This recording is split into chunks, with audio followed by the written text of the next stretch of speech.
네, 얼마 전 미국에서 발생한 토네이도로 켄터키주에서 역대급 피해가 발생한 가운데 세계 주요 과학자들은 이번 토네이도 발생의 주된 원인으로 극심한 기후 변화를 꼽았었습니다.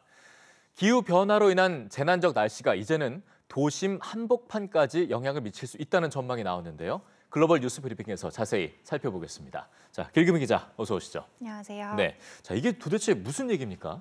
네, 며칠 전 이 알래스카의 기온이 영상 20도를 기록하면서 이 한국보다 더 따뜻한 북극이 나타났다는 기사 보셨을 텐데요. 네네. 실제 기후 변화로 인한 부작용은 이 토네이도나 국지성 호우, 또 태풍 등 다양한 형태로 찾아올 수 있다고 하죠. 이런 가운데 최근 한 연구에서 기후 변화로 야기되는 태풍이 뉴욕이나 베이징 같은 인구 밀집 지역에서도 큰 영향을 줄 것이라는 전망이 나왔습니다. 네, 북극이 한국보다 더 따뜻하다니요.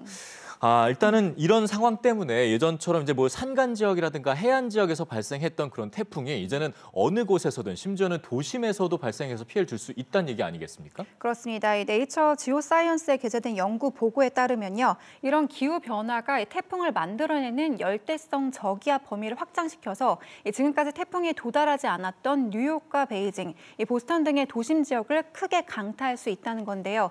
이와 관련해서 과학자들은 지난해 9월 인도양 저기압인 이 사이클론이 이 포르투갈에 상륙했을 때를 한 사례로 꼽았습니다. 이 사이클론은 태풍과 같은 성질로 이 해안 지역에서 해일을 일으키기로 유명한데 이런 해안 지역 중심의 기상 변화가 이 앞으로 내륙 지역에서도 충분히 영향을 미칠 수 있다는 겁니다. 네. 이제 이 남은 과제는 기후 변화를 최대한 늦추는 것밖에 없겠죠. 이 전문가들은 10년 동안 이 탄소 배출량이 극적으로 감소하게 되면 이 추세가 꺾일 수 있을 거라고 주장하기도 했습니다.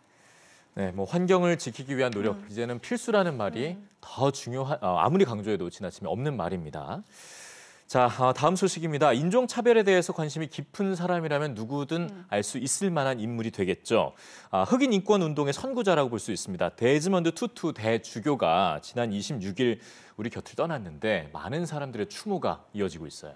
그렇습니다. 이 데즈먼드 투투 대주교, 그는 남아프리카 흑인 인권 운동의 선구자이자 상징인데요. 예. 특히 우리에겐 조금 낯선 인물이기도 하지만 흑인들에겐 빛과 같은 존재였던 그가 90세를 일기로 선종하면서 우리 곁을 떠났습니다. 로이터 통신 등 주요 외신은 어제 보도에서 곧 데즈먼드 투투 대주교의 영면 소식을 앞다퉈 전했는데요.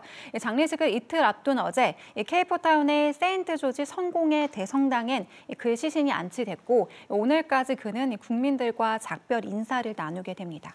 네, 조문을 위해서 많은 사람들이 새벽부터 줄을 섰다고요. 그렇습니다. 외신에 따르면 어제 하루만 그의 조문 행렬은 종일 수백 미터에 달했다고 하는데요.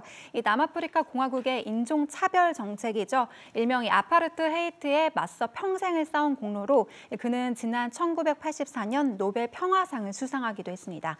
1994년 넬슨 만델라 전 대통령이 평화적인 흑백 정권 교체를 이룬 후에도 여러 민족과 문화가 공존하는 무지개 국가를 건설하자면서 국민 통합에 적극 앞장서기도 했는데요.